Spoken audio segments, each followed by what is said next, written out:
Hi, welcome to the Sawdust factory. For those of you with a Domino machine, you know how hard it is for doing small pieces like picture frames and stuff like that, that also aren't square. The plastic bit that Festool supply is great for some stuff but not for others. So I decided on a workstation to help clamp those pieces and the Domino machine together. This is what I came up with. I took a few ideas from Veritas and from Harmonious Finsnickery, and the wonderful table from Woodpeckers, which unfortunately to get here in New Zealand is as dear as a Domino machine. This is a basic overview of the workstation. This is the table. I've put grooves on it for the match fit clamps to go through, but you could use the Festool track clamps or T-tracks if you wished. A couple of fences to hold you against your workpiece and to make sure that everything stops nice and square. It's made of two pieces. I've used birch ply on the upper and birch ply on the lower, but you could economise a little and use MDF or a cheaper ply on the base. But the base being lower than the top gives us an advantage of getting the height for the machine in the correct position. A few people have already asked how quickly I can take your machine out the table and use it freehand as you would normally. So I thought I'd do a quick explanation of how quickly it is.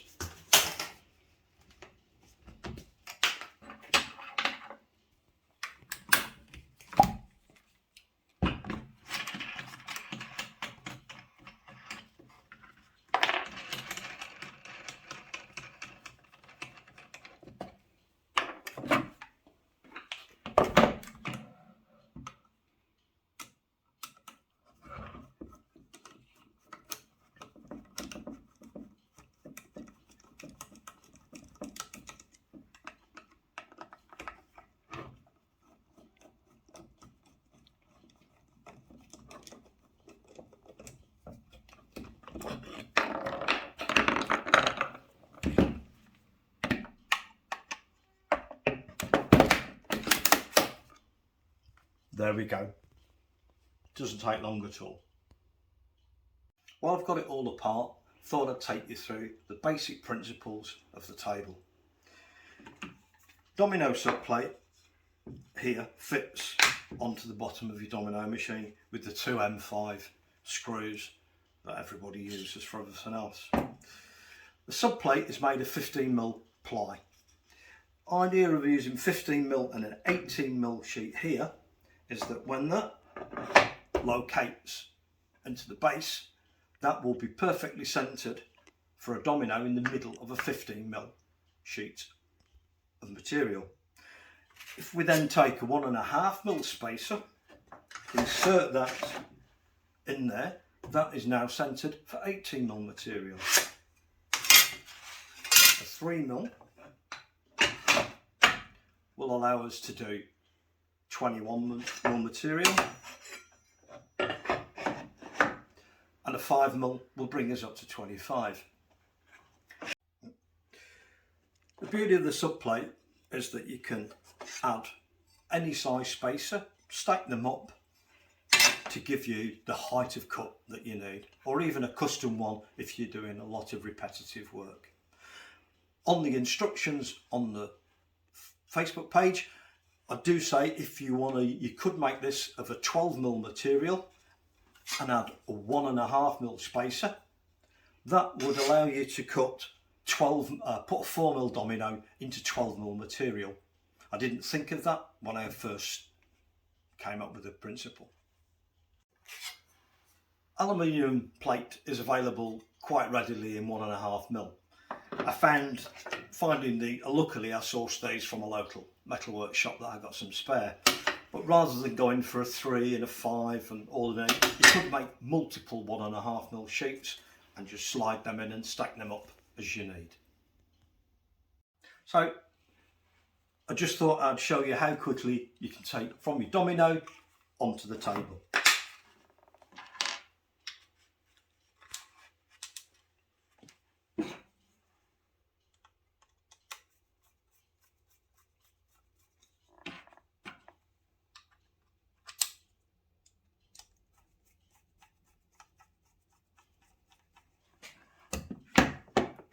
one thing you've got to do is just make sure the front of the sole is in line with the front of your subplate.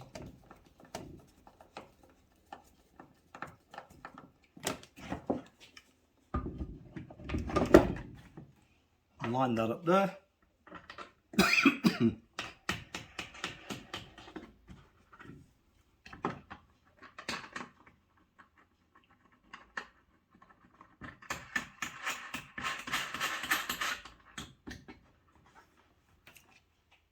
And that's ready to go.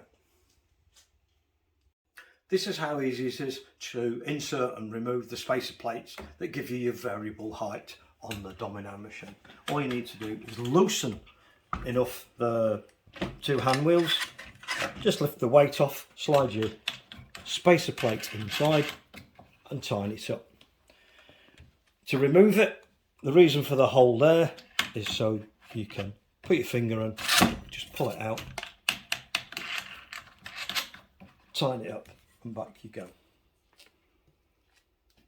To show you how quick and easy it is to align for your cut on this mark on the station. You need to bring that, it's a bit fatter than I normally have, that mark, just because for the video. And there you're set up, ready for your plunge.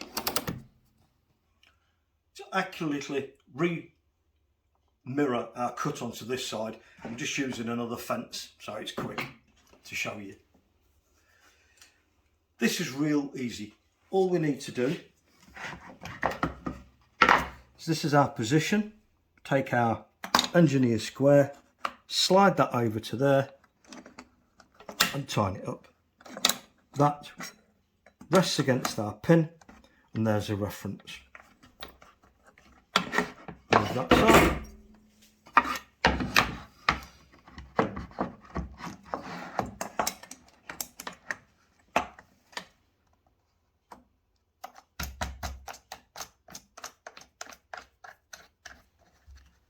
Against our triangle, and that's it.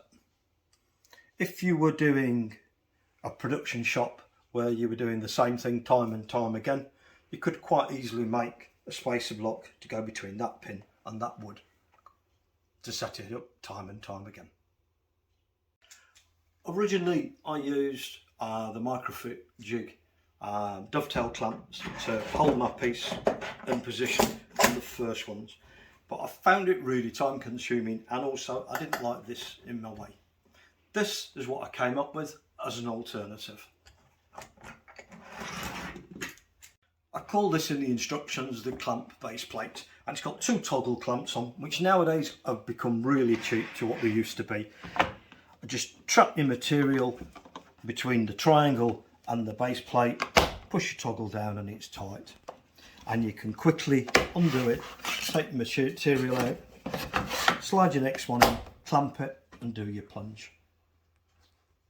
Nice clear workspace. In the instructions that are on the Facebook webpage, I show you an idea to keep the pins out of the way. When you're using small stuff, trying to work around the pins with the triangle and the material is really hard. This is the older style. I don't know whether the paddles still are readily to move out the way. I came up with this idea. The two 8mm holes that I originally drilled, I re-drilled to 10. Took a couple of cheap steel rolls, just inserted them in there and then realigned it up so the machine was square to the base. If I need them out of the way, all I need to do is hold them with that, do my adjustments and then pull them out of the way. To keep the workstation so you can work over it and have a good view of your workpiece, the table is overhanging, obviously, my workbench. To stop this falling down due to the weight of the Domino and obviously pushing it in and out, working on it, I drilled a hole for a clamp to go in here. That easily undoes. And to stop it sliding around, underneath I drilled a couple of hole positions for some dogs to sit into.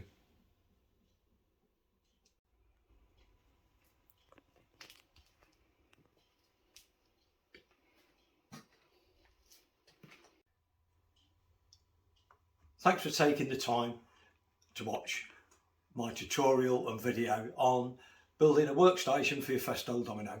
Hope you find it informative, leads you to building a better table for what you need, and also let me know what improvements you've made. That's a great thing about the internet. All the information, the download and a PDF tutorial is on my Facebook page, The Sawdust Factory. The link's below. Don't forget to subscribe and give us a thumbs up. The notification bell as well, just so that next load up I do, you'll get the notification. Thanks a lot and catch you in the next one.